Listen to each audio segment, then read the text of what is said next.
Yes, Jamie, we can start, okay? We can start.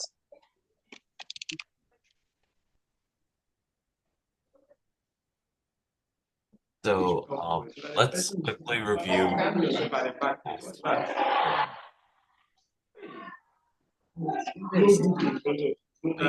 about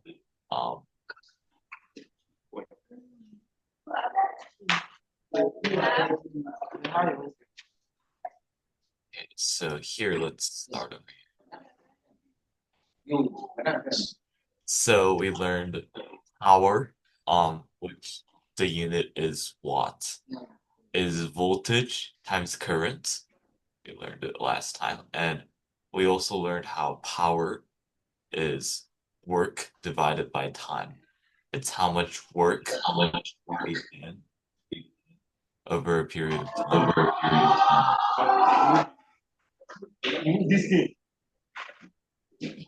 And the work done can be calculated by force times distance. It's how much work done over a distance. So the joule, which is a unit of work, is force, the unit of Newton, times meter, unit for distance. Learned about Ohm's law. It had to do with relating voltage, which is the potential difference, with current and resistance. So Ohm's law states the voltage equals current times resistance. So that was a basic review of what we learned last time. And we also learned about here different types of resistors. So it is important to note that there are two types of resistors. Series circuit resistance and parallel circuit resistance. In a series circuit, the resistance add up to make a total resistance. So if you connect three 10 ohms resistors in series, the total would be 10 plus 10 plus 10, simply would be 30. And for the parallel circuit, it'll be less, the resistors will be less effective. So if you connect three 10 ohms resistors, the same amount as the series, it wouldn't be 30. It will be, if I do correctly, 1 over RT equals 1 over 10 plus 1 over 10 plus 1 over 10. This is how you would calculate the R total. And this will be 3 over 10. But since RT, if you flip this, RT, the total would be 10 over 3, which is around 3.3. So that is how you would calculate the total resistance in a parallel circuit.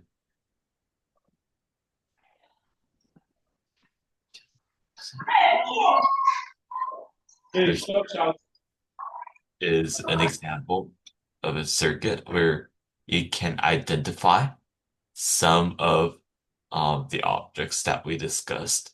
So here V is the voltmeter. It's over here. So voltmeter is always connected parallel to the resistor in an electric circuit, and it measures the potential difference. So note that how voltage is always parallel. It's always up or down from the resistor.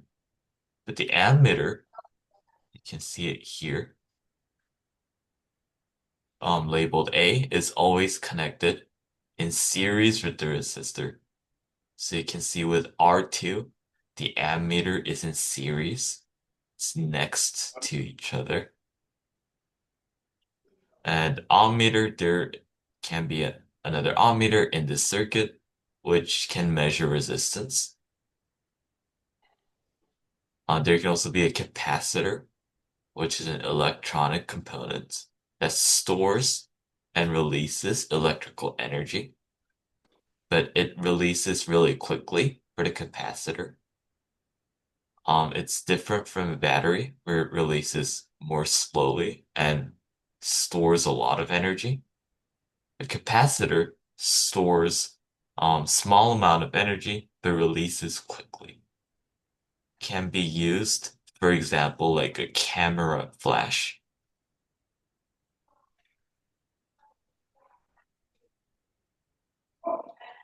So one of the last thing we talked about last time was a transistor, which is a device that controls an electrical current by acting as an amplifier or a switch.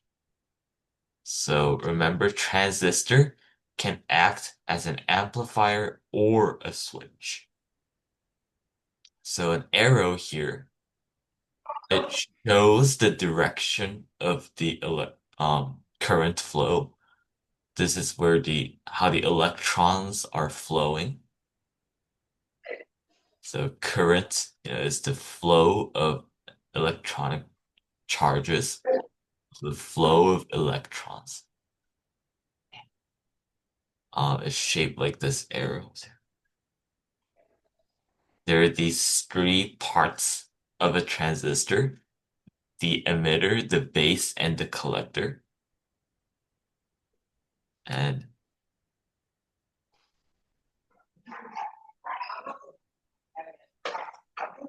this is the symbol on the electric circuit. So it is good to know. There are other types of symbols that you might need to be familiar with. Um, we talked about voltmeter, which is simply V, and ammeter, which is just A. And there is a cell which looks like this. And another important one I would say would be the resistor. It's shaped like a box. So here are just some examples of its symbols that you need to know.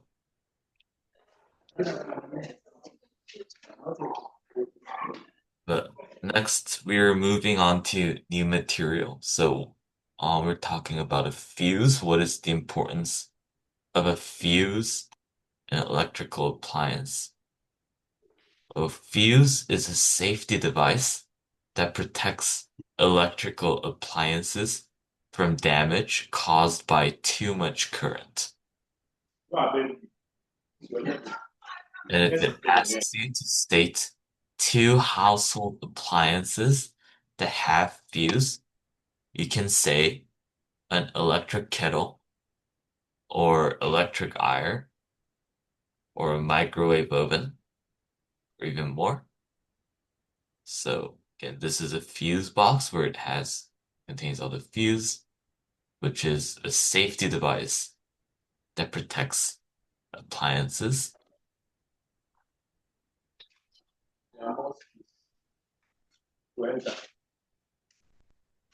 And moving on to the next question. Which of the following electronic components is not made of semiconductors?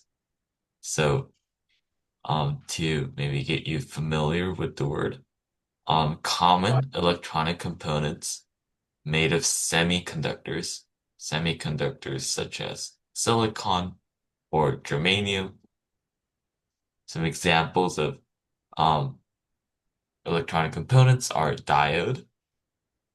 A diode is a semiconductor device that allows current to flow in only one direction. There's also the LED, which is a semiconductor device that converts electricity into light. There's also a transistor, which is also a semiconductor device used for amplification and switching.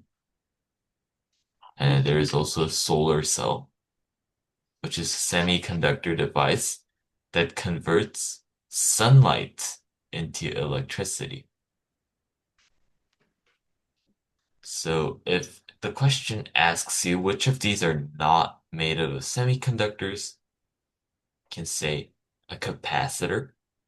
So I already stated here, capacitor is made of two conductive plates, and they're not made out of semiconductors. Semiconductors are usually for switching between two. So conductive plates only allow one action, and that is not the purpose of semiconductors.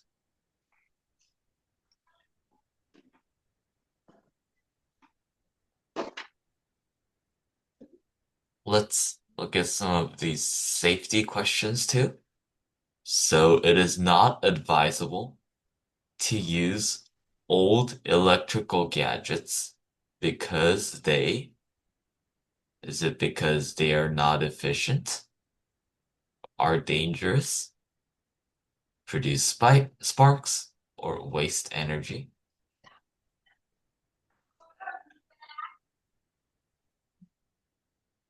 So maybe you might be wondering, all of those can be an answer. So A, C, and D are also correct, but B here, it focuses more on the safety.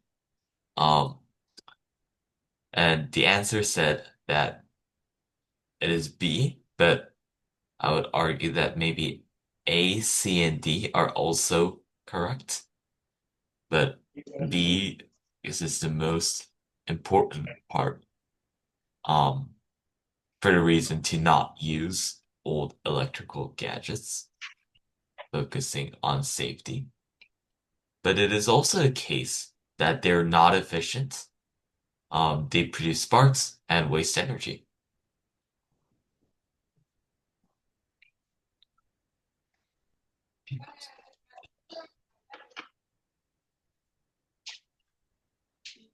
So now we are moving on to pressure. So which of the following statements about pressure in liquids are correct?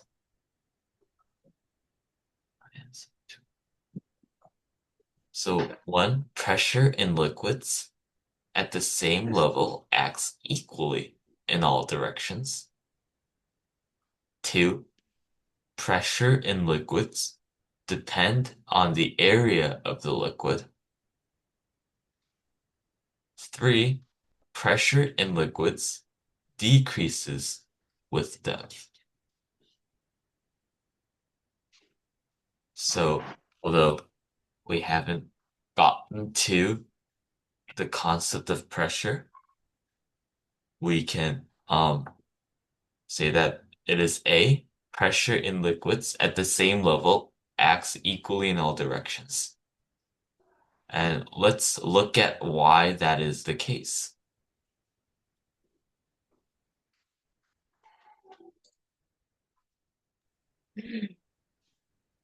This comes from Pascal's law.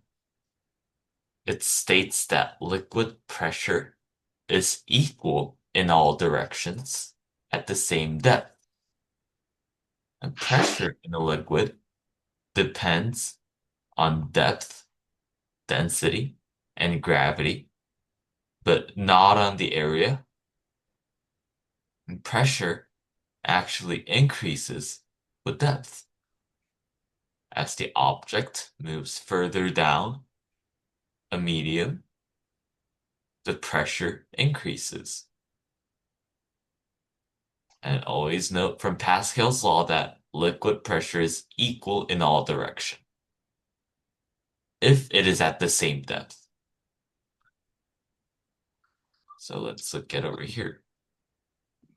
At the same depth, for example, in the ball, in this certain part of the ball, all the pressure applied to one point is equally transmitted in all directions. So that is the first part of Pascal's law. But the other part states how If you increase in depth, the pressure also increases. If you have an object at mark A, it would have less liquid pressure than the object at point C because it increased in depth. It'll also increase in pressure. So these are two big concepts. Always remember that. Pressure is transmitted equally in all direction at the same depth, and pressure increases with depth. And you can notice, maybe from the deep seas, um, as you drop down further into the ocean, the liquid pressure increases.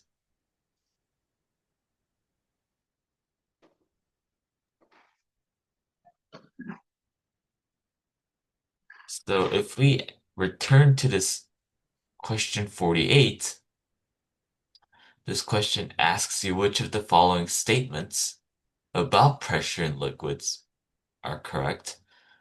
So now we can tell that um, it is one only. Pressure in liquids at the same level acts equally in all directions. This is the first part of Pascal's law. It is not the case that pressure in liquids depend on the area of the liquid, because we said here, not area, it depends not on area. It is also not correct that pressure in liquids decreases with depth, because pressure in liquid increases with depth. So here are important concepts about liquid pressure.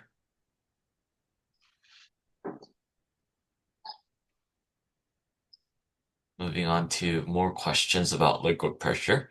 Which of the following statements about pressure in fluids are correct? The pressure decreases with depth or increases with depth or does not depend on the area.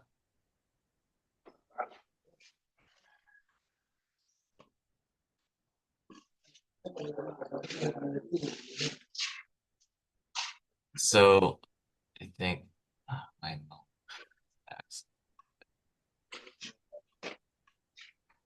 So here the answer says it was D, 2 and 3 only. So I hope you can tell that the pressure increases with depth and does not depend on the area.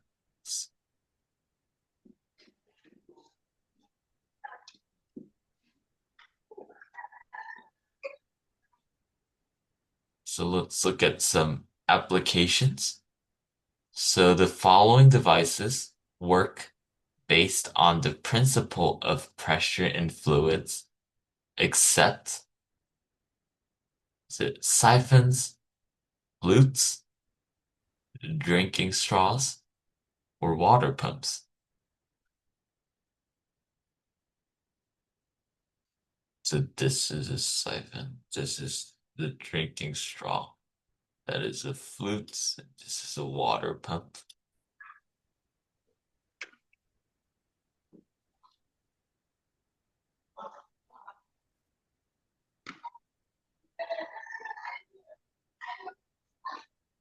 So, can maybe anyone try to answer this question? Which does not use the principle of pressure.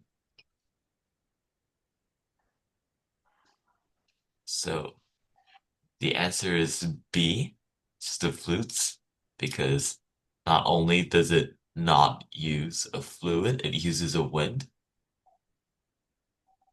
but also notice how there are multiple holes, so it wouldn't really exert a much pressure if it puts water inside unless the holes are covered up. But it does not use water, it uses air. So that is not correct.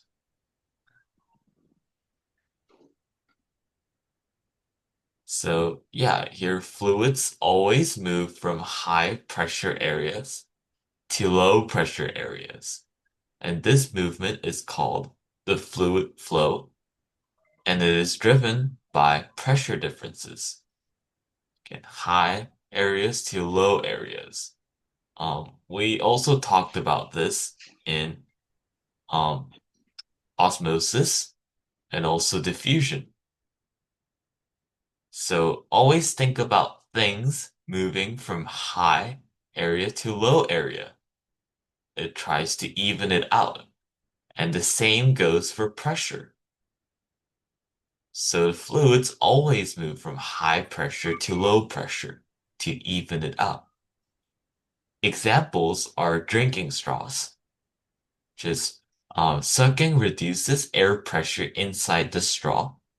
So it removes all the air, removes all the pressure, and the high atmospheric pressure outside pushes the liquid up. We also briefly looked at siphons. Siphons work when liquids move from a higher container to a lower one due to pressure differences.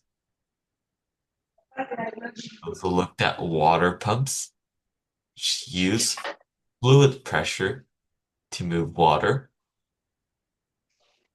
And wind is another example, but it's not a fluid pressure. It's more like air pressure. Air moves from a high pressure to low pressure areas as well. And that is how create wind. So fluids, actually, we talked about why fluids does not depend on the principle of pressure. That is because fluids rely on sound waves rather than fluid pressure. That's why it was not correct.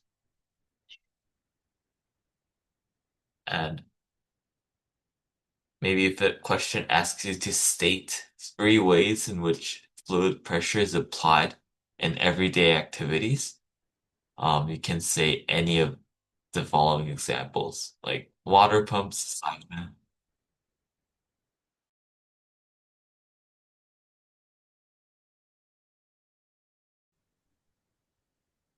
Maybe we can start. We can.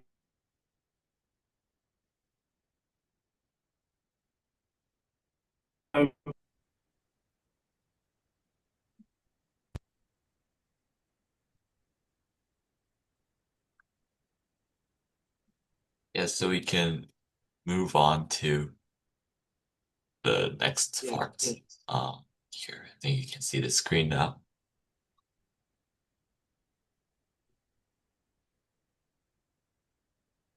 Yes, we are connected now, so we can continue Okay. to. Yeah. Yeah. So last time we ended off with talking about fluid pressure, and now let's try to answer this question, which asks which of the following body shapes facilitates movement in a fluid? And here, um, it's actually the streamline, which is a smooth flowing shape that helps an object move easily through a fluid. So, See, see. swimmer, you can see that he's in a streamline shape, and it allows for the swimmer to move through the water more quickly because it creates less resistance. So the water flowing from the right to left, it'll be easier if there are less surface for water to hit.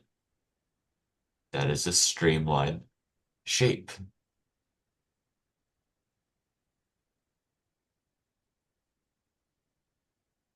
Now let's move on to images. So which of the following characteristics is or are of the image formed in the pinhole camera?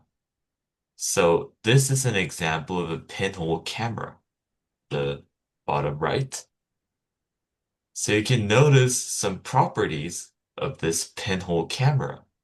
It's called a pinhole camera because the hole is very small in which the image is projected. So if you notice in the diagram, you can see that it is inverted. The image is inverted and it is diminished, meaning that it appears smaller than the actual object. And this object is called the real object, which is the image, the real image is the image formed in a pinhole camera that is not virtual. We'll talk about virtual images and compare it in the next slide.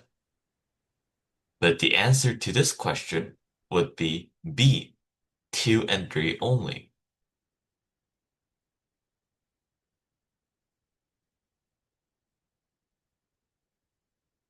So,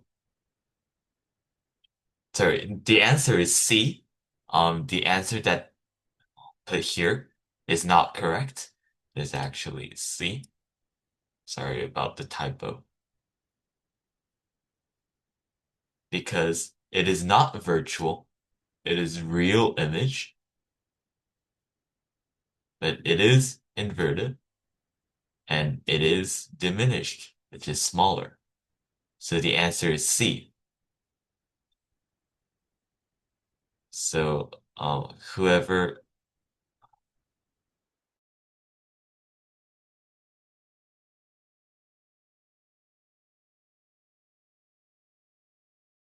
so, so I hope we can see the screen now. But I was talking about how the pinhole camera is inverted, it's diminished, which is smaller, and real. The image is real. So the answer is C.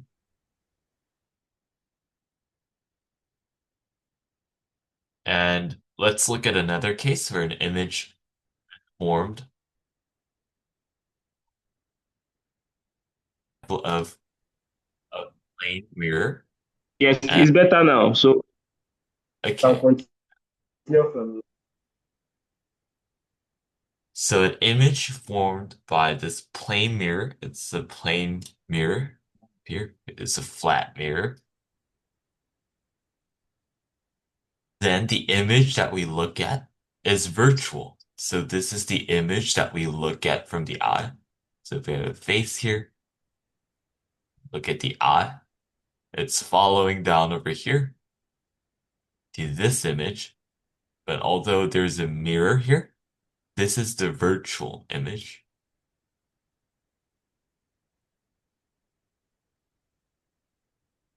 And this is the actual position of the object, but what we see is looks like it's over here, and we call that a virtual image. It cannot be projected onto a screen. It has the same size as the object, and it is upright.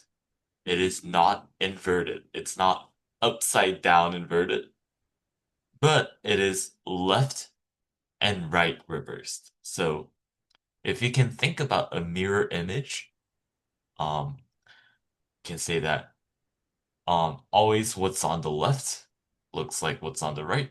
So that is an example of a plane mirror. So the question asks you the image formed by a plane mirror is always, say that it's always virtual. It's virtual.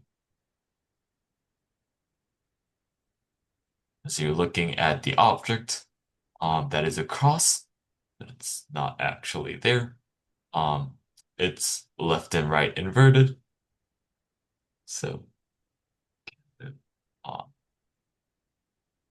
so this image should give you a clear sense of the virtual and the real image. So for virtual image, light rays do not actually converge. So if we look at here, although the light rays converged at this point in the pinhole camera, that's the point of convergence. It converges over here. But virtual images do not converge. You can see that it just goes straight to the image. This is the virtual image. So light rays do not converge, but real images, light rays converges. You can see from the pinhole camera. And for virtual images, um, it's expressed by a plane mirror, like the example that we had. For real images, it can also be represented by a concave mirror. So the pinhole camera was one example. Another example is a concave mirror. It still produces the real image. But the real image, again, is inverted. It's upside down. You can see here, it's upside down image than the actual object. That's the real image. But for virtual image, it is upright. It is not inverted, but the left and the right is different. So it's sort of flipped around in a mirror. One last thing is that the virtual image can be projected on a screen. The real image cannot be projected on a screen. So, does this make sense for everyone? I just have any questions so far uh, about the images or any of the concepts?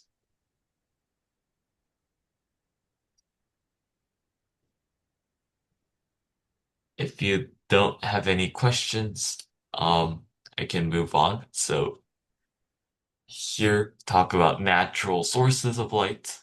Um, an example of a natural source of light is it a lantern, a moon, a glowworm, or a torchlight? Does anyone know the answer? B. I think I heard B, but actually the moon is not a source of light. I'll talk about why later, but it is the glowworm. So glowworms are actually a natural source of light. Of course, torchlight is not. Lantern is not. So natural sources of light is not man-made. It is what produces its own light. For example, the sun, stars, wildfires, lightning, bioluminescence, like um, the glowworms that we talked about, lava and auroras. The moon, I think I heard someone say the moon is not correct because it is not a natural source of light. It does not produce its own light. The moon actually reflects sunlight from the sun. So the moon does not produce its own light. So it's not a natural source of light.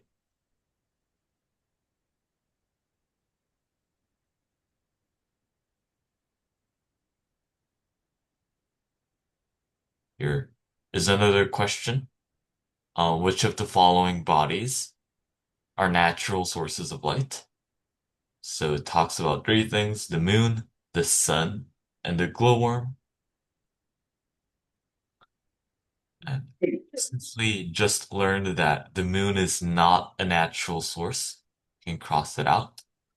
The sun is a natural source. of light. Glowworm also is a natural source. So the answer is C.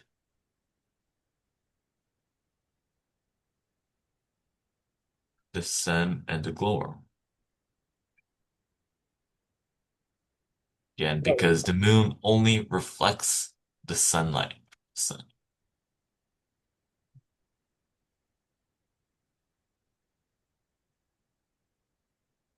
Now let's talk about the light bending across mediums. So when a ray of light, so ray of light travels from a dense medium into a denser medium, what does it do? So the answer choices are bends towards the normal, bends away from the normal, it's parallel to the incident ray, it's perpendicular to the incident ray. So, um, yeah, it's okay to. Oh, I think I heard someone say A, and that is correct. Um, although I didn't quite explain it yet. It bends towards the normal. So here, it's really important to note how the light rays bend and how the object bends. And there are two distinct cases. So here we talked about how a less dense area moves to a denser area. So for example, here is air and here is water. So the incidence ray is going from the air into the water. If the light ray reaches the water, water is more dense than air. It's more dense.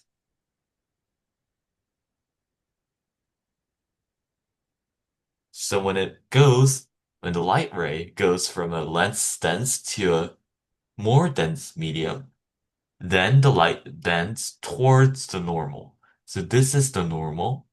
Normal is just a line straight down the center here. So this line is called the normal. When the light ray reaches the more dense area, the more dense medium, although we would expect it to go this way, right?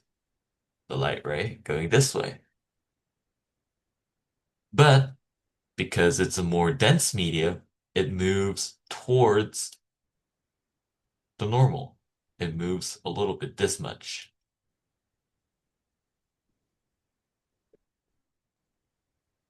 That is how the light bends when it crosses um, from the less dense medium to a denser medium. But the object, in the case of object, is different. So object appears bent toward the surface. So the light bends toward the normal, but the object that we see, it's bending towards the surface. You can see, although the pen, although the pencil looks like it's going to be here, it looks like it's going to be here, but it's bending this way. So it looks like the object is bending towards the surface because the light is bending towards the normal.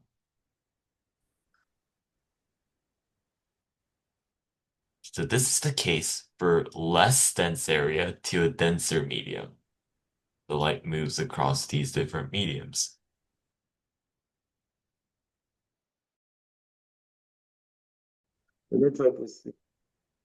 So, did you understand this um concept for the light for the less dense to a denser medium? This is the case for the less dense to a denser medium.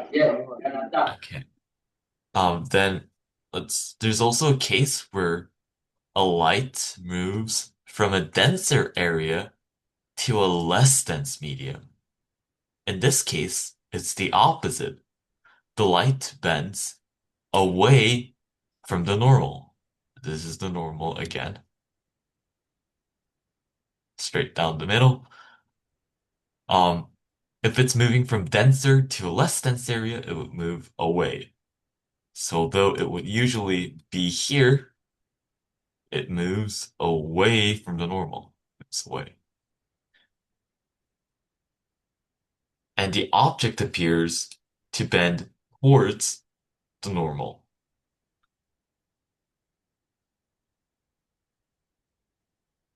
Okay, let's look at this question. So when a stick is dipped into a pool of water, it appears to.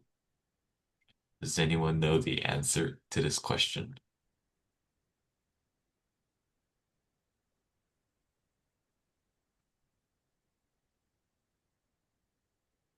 D. Answer is D. Yeah, I think I D. heard D, which is correct.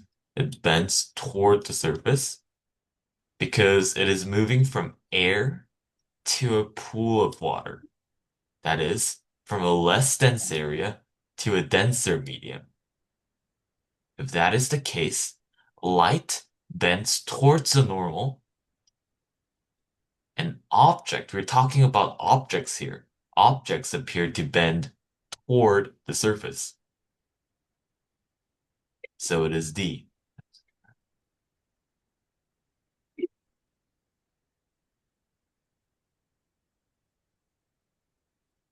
Let's look at this question about the dispersal of light.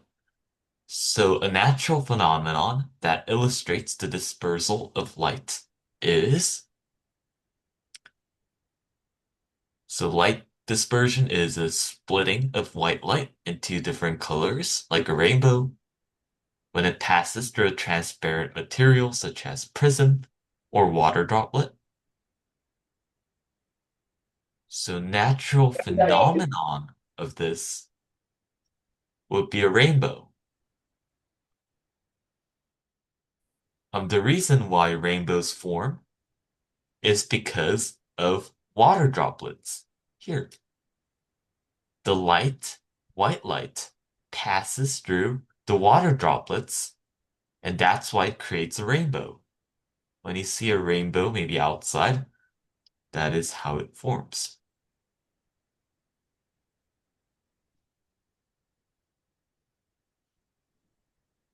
Let's look at this question. Which of the following sets of devices operate on a principle of magnetism? So, although we haven't really talked about magnetism yet, this is just to introduce you guys. So, the answer is A, loudspeakers, compass, and alarms. So, here, these devices operate based on magnetism. Examples are compasses, loudspeakers, alarms, and other examples are microphone, generator, microwave, electric motor, etc. And also, it's to note that LCD TVs actually do not rely on magnetism. And also note that most household appliances use only electricity. So if you have any appliances at home, most of them would use electricity and not magnetism.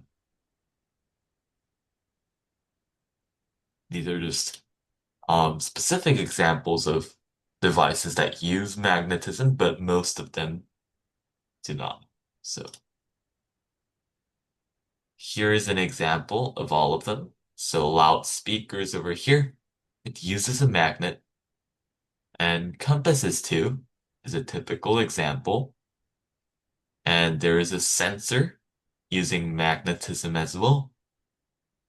So microwave, which also uses magnetism. So here were the four examples that we had. And we look at this theory question. It asks, what is a magnetic pole? So an example answer is at the ends of a magnet where the magnetic force is the strongest. So magnets have two poles, the North Pole and the South Pole. And of course, the North Pole points to the north, Earth's north, and South Pole to the Earth's south. Next question is state two uses of temporary magnets. So temporary magnets are materials that become magnetized when exposed to a magnetic field, but loses it when the field is removed. So again, examples are speakers, microphones, and other stuff. So just be familiar with some of them, at least.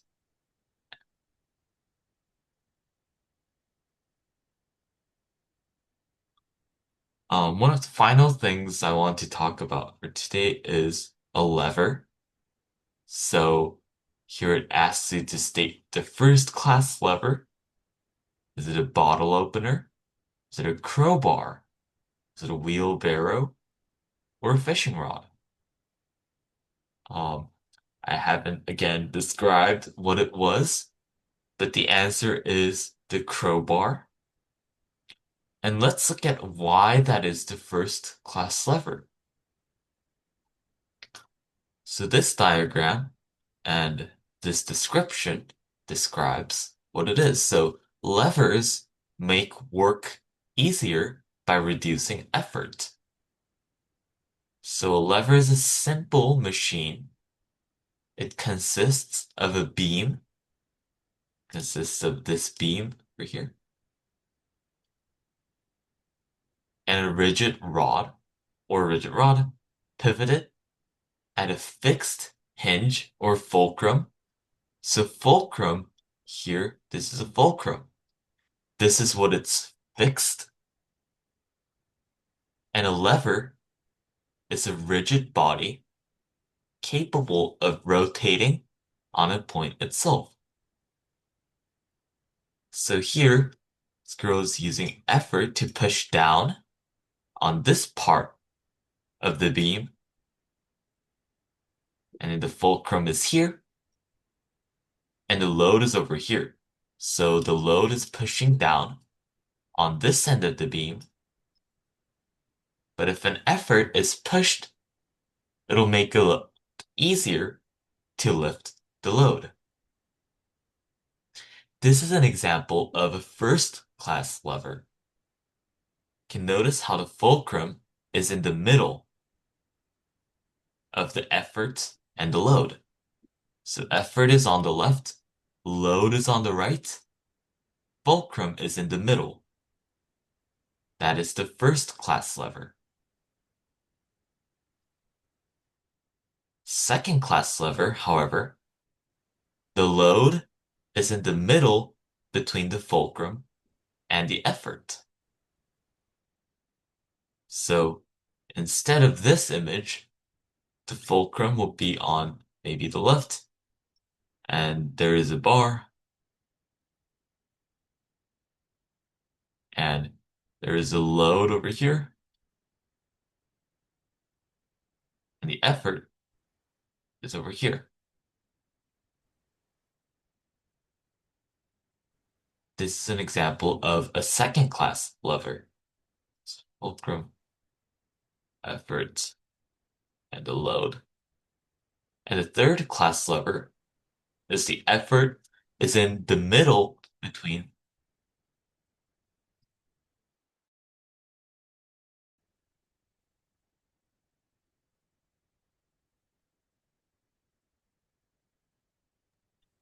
for these types of questions, you just need to classify the classes of lever.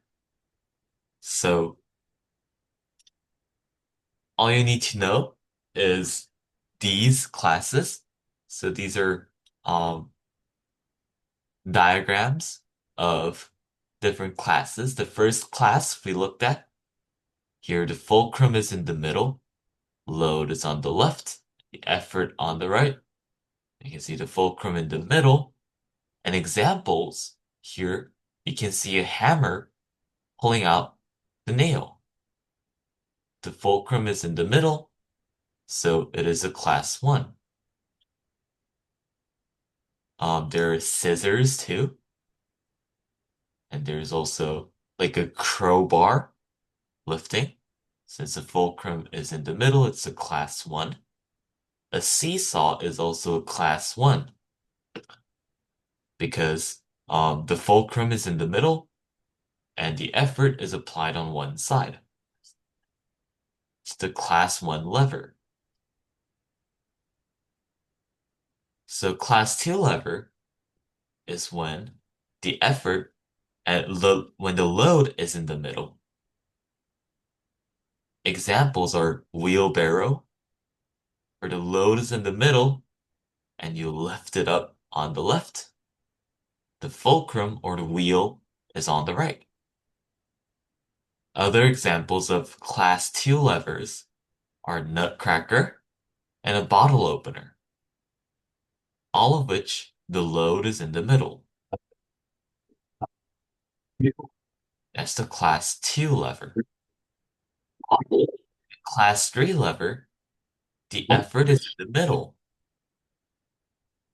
So examples are brushes, shovels, choose effort in the middle, use the fulcrum on the end to hold it, while the load is on the other end.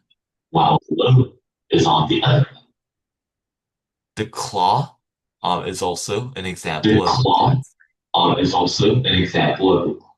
and the fishing rod is another example. So just be familiar with these different types of levers. Class 1, Class 2, and Class 3.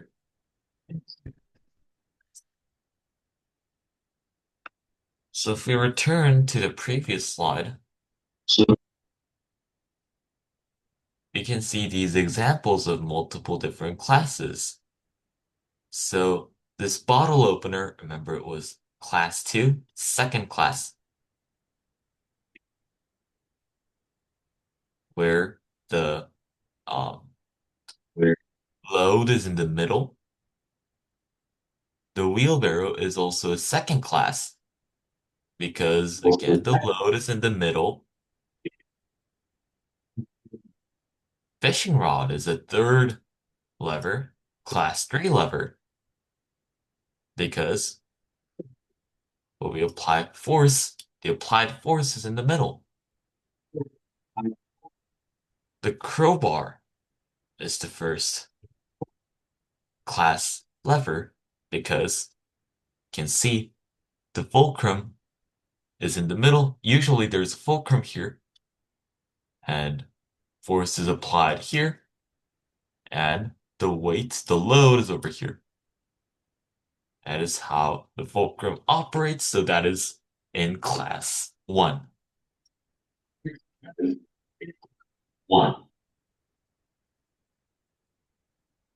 So this is the last slide for physics section. So which of the following machines are complex machines? So a complex machine is a machine made up of two or more simple machines, like a lever, pulleys, gear, or wheels. So is it a tractor? Or is it a mist blower? Is it a sewing machine? So the tractor is made up of many parts. So yeah, tractor can be a complex machine. Mist blower also has a motor, fan, and a nozzle system. So it is also a complex machine. Sewing machine has gears, needles, levers, and pedals. It is also a complex machine. So all of them are complex machines. So the answer is D, which is 1, 2, and 3, all of them.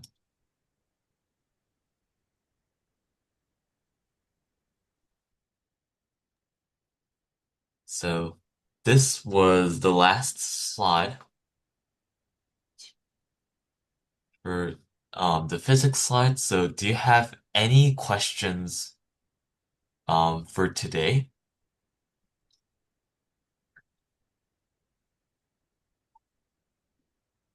Yeah, today's topics were a little difficult and heavy, but next week it'll be relatively easier because we will learn about earth science and agriculture.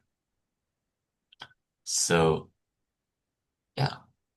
Do you have any questions for today?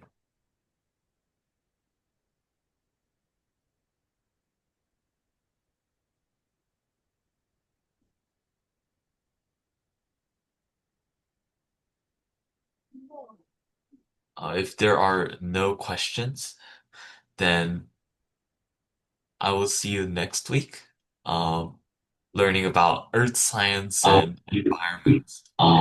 learning about earth science and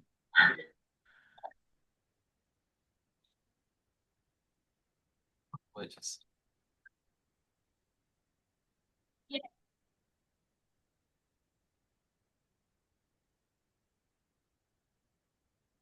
hello, Yes, can you hear me? hello. Yeah, hello? Yeah, yeah, I can hear you. Okay, I was just saying Hello, that. Yeah, I can hear you. okay.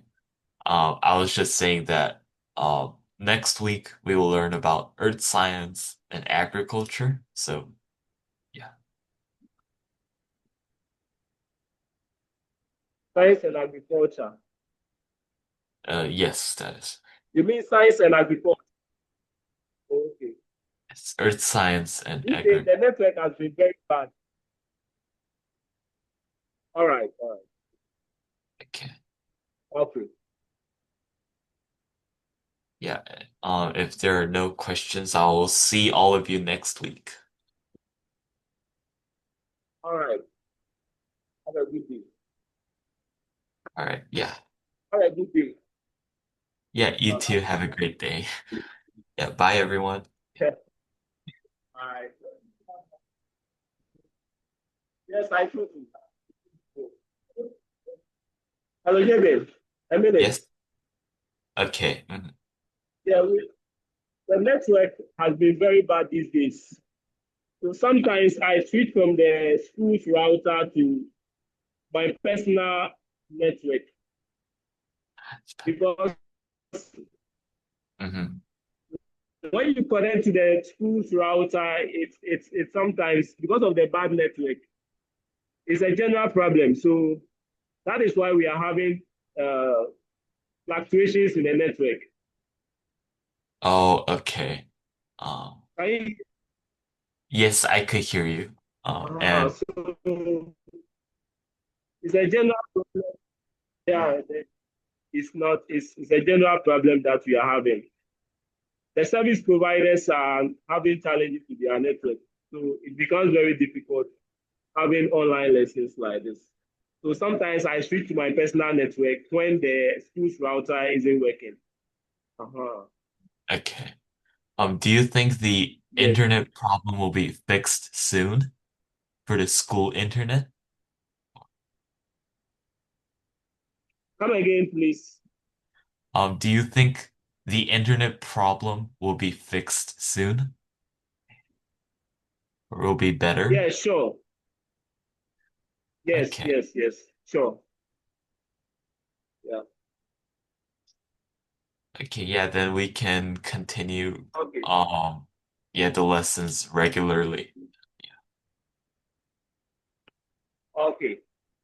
All right. All right. Okay, yeah, thank you for letting me know. And yeah, the um clothing is very beautiful for the students. I know that you said they're wearing the African clothings and yeah, it's very beautiful. Very colorful too. Yes, yes, yes. Yeah, sure. Thank you. Thank you for that. Yeah. Yeah, Yeah, so okay. we are actually celebrating our African Union today. That is why you can see us in our African dresses, even with the students. Yeah. Oh, yeah, I would like to try it too. Yes, yes. It looks really good. Oh, okay. Yeah, I'll see you next week then. Yeah, Okay. okay.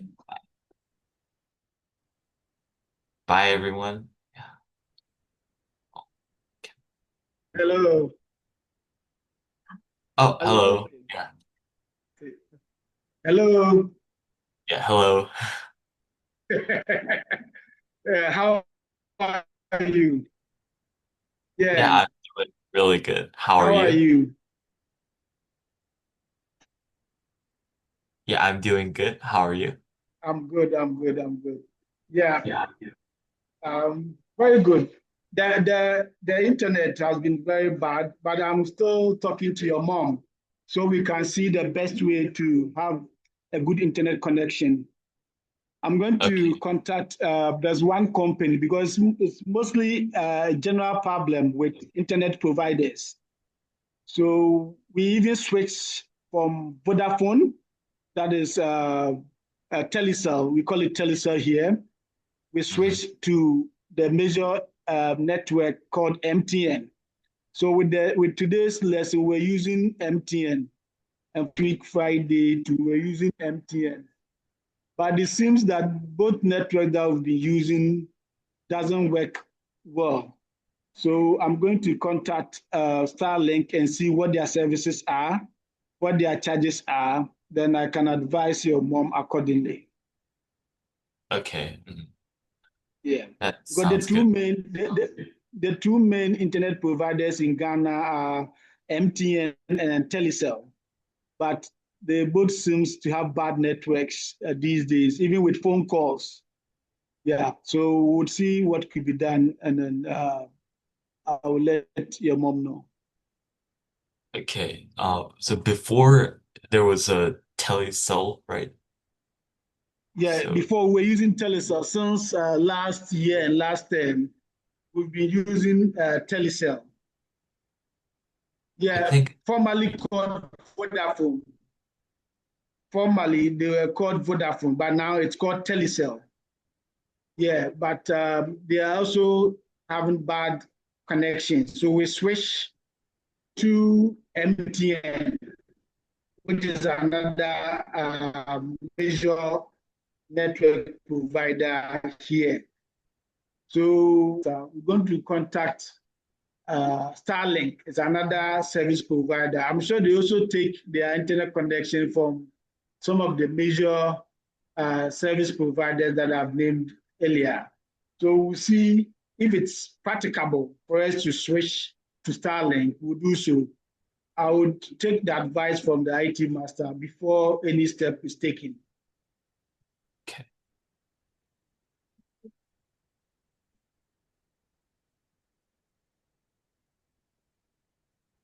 Um, yeah, I if you can tell me, update me about that, and if you can contact my mom about that too, yeah, that would be great. And um,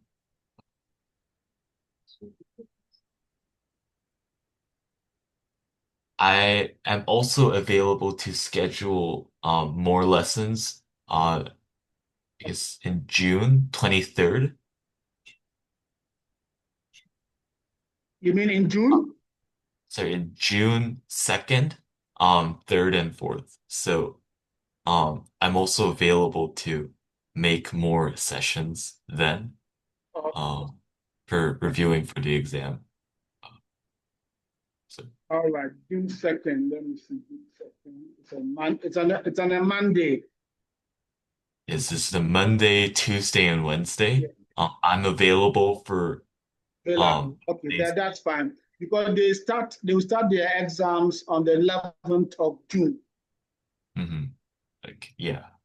Yeah, that's when they start their exam. So we can have the second and then the third and then the fourth, if you are okay with it, then that might be their last lessons.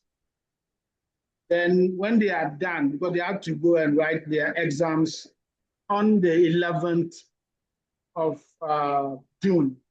So we would move on to the second year student for the next lessons after the 4th of June. Yeah, we can move on to the second year students after 11. Yeah, like today. Yeah, yeah. So we'll move on to grade 8 student. Maybe on let me check the calendar. So from the 6th of June, we can have the second year student or the grade 8 student for the online. Yeah. I hope that's fine with you. Yeah, that is fine with me. And let me know if you want to schedule more sessions in the second, third, and the fourth. So yeah, if they need it, Yes, second. All right, second, third, and fourth June is fine. yes. Yeah, so I have second, third, and fourth June for their last lessons. Yeah, Then but on also, the yeah, 6th of June, we switch to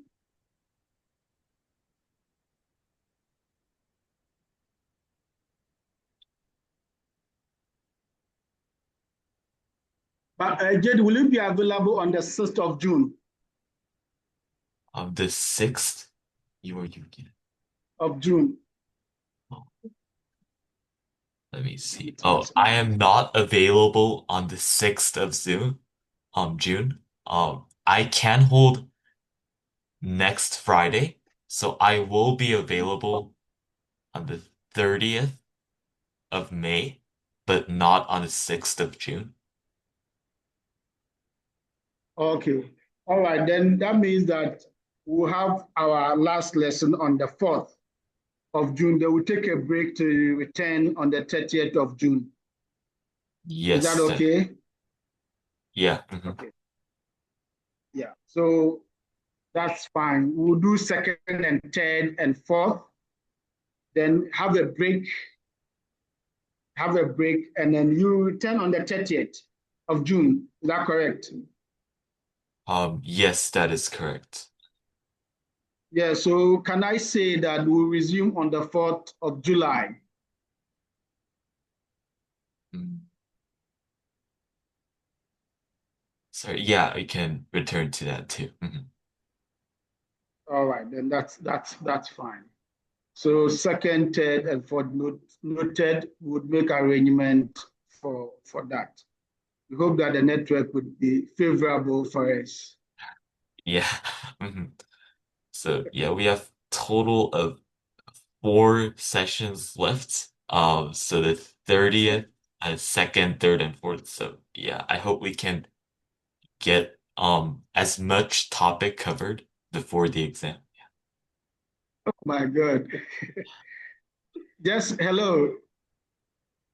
Hello. Oh, hello. Yeah. Yes, as we speak, the power went off. Oh, yeah, right as you said about the internet Yes, connection. just as we keep talking, the power went off. So we are stuck now. Okay, So yeah, it's I hope more or less a multitude of come again. I hope it is better next week for the internet connection. Yeah. But even it's not only the internet that gives it. Sometimes the goes off unannounced. Mhm. So what I was talking with, so we are not even able to use the. Likewise, the we just have to switch phones. Okay, yeah. Yeah. So you can see that our challenges are not just internet connection, but also power that has to do with like electricity. Oh, I see. Okay. All right. So I will talk to your mom and see the possible means to be resolving these things. Okay. I will have Okay. a chat with her and we'll see how best we can do some of these things. All right. Thank you very much. Okay. Thank you so much. Yeah. I'll see you next week again, hopefully. Next Friday.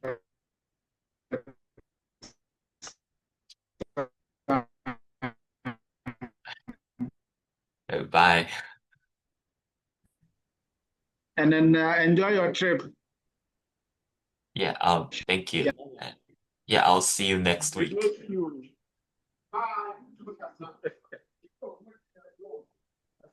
Bye. Bye.